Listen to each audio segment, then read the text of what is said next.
So there's really a lot of different kind of variables that go into play to be able to define these metrics. Each goal has a different KPI, and we use those to measure success. First, let's understand the algorithm on these platforms.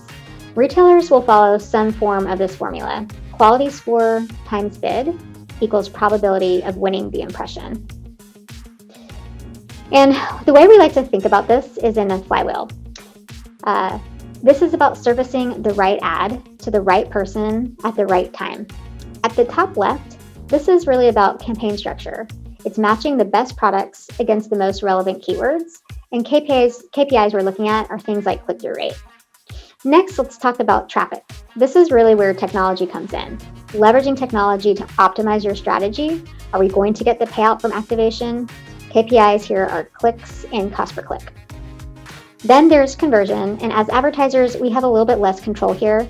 This is where retail basics come into play of having the right price, having the right content, so that customers are actually converting on your products.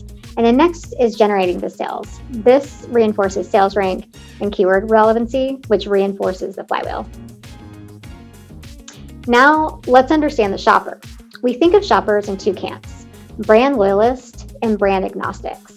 Brand loyalists know exactly the brand that they want to buy, while brand agnostics haven't made a brand decision yet. And we approach our strategy for search in two different ways for these groups.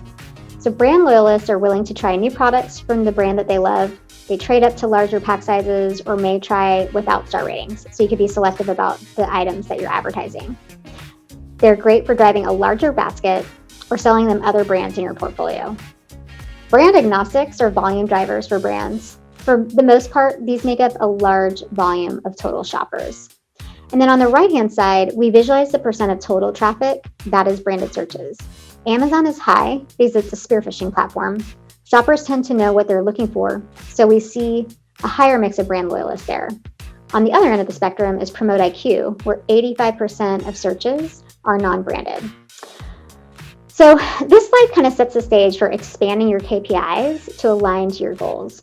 When clients ask me, what should my ROAS be? It's a really hard question because there is no one size fits all. It's really dependent on the strategy. Some brands want to gain share, and they may go hard after the category keywords. You're not going to have the best ROAS on category or competitive keywords as you are branded.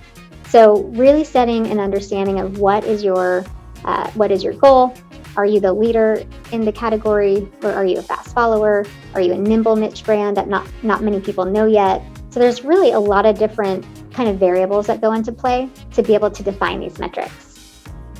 Each goal has a different KPI, and we use those to measure success. So really kind of ironing out what are your goals and aligning the KPIs with those is important. Now, ROAS is a key metric for return on ad spend. And on Amazon, this has hit historical lows. This correlates with the CPC increases that we've seen over time. And as brands become more sophisticated in their advertising strategies, they've started using ROAS as more of a secondary or tertiary metric to measure success. As brands continue to focus on driving share and incrementality, they tend to shift focus and budget to category and competitor terms, which tend to drive a much lower ROAS than bidding on their own branded terms. This is evidence that brands are getting a little bit more sophisticated in their strategies. And then lastly, this is kind of the total commerce view. So you have your retail, sales, operations, inventory, and margin data, amongst others. You've got within advertising, your search and DSP, campaigns and metrics.